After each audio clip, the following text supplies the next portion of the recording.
సంగారెడ్డి జైలుకు వచ్చింది ఎన్హెచ్ఆర్సీ బృందం. లగచర్ల ఘటనలో జైల్లో ఉన్న నిందితులను కలిసింది. వారి నుంచి వివరాలు అడిగి తెలుసుకుంది 8 మంది ఎన్హెచ్ఆర్సీ బృందం. A2 సురేష్ సహా 19 మంది నిందితులు సంగారెడ్డి సెంట్రల్ జైల్లో ఉన్నారు. మరిన్ని వివరాలను మా ప్రతినిధి శ్రీనివాస్ అందిస్తారు.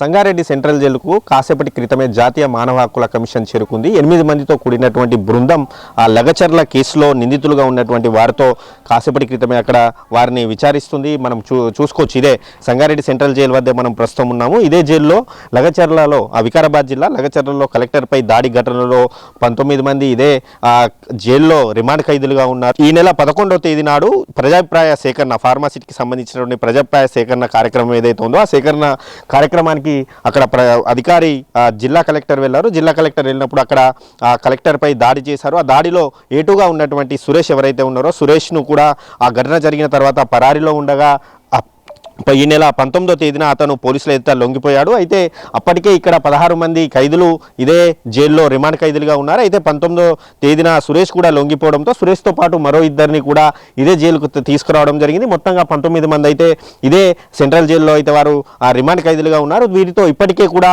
బీఆర్ఎస్ నేతలు, బీజేపీ నేతలు ములాఖత్ అయ్యారు. అదేవిధంగా జాతీయ ఎస్టీ కమిషన్ బృందం కూడా వారిని వివరాలు అడిగి తెలుసుకుంది. అదేవిధంగా ఈరోజు కాసేపటి క్రితమే జాతీయ మానవ హక్కుల కమిషన్ కూడా వచ్చింది. 19 మందితో కూడా ఆ బృందం భేటీ అయి వారిని అసలు ఏం జరిగింది ఆ రోజు ఏంటి అనేది వివరాలను అయితే తెలుసుకుంటుంది. మరి కాసేపట్లో జాతీయ మానవ హక్కుల కమిషన్ బయటకు వచ్చి మాత్రం ప్రెస్ మీట్ పెట్టే అవకాశం అయితే ఉంది.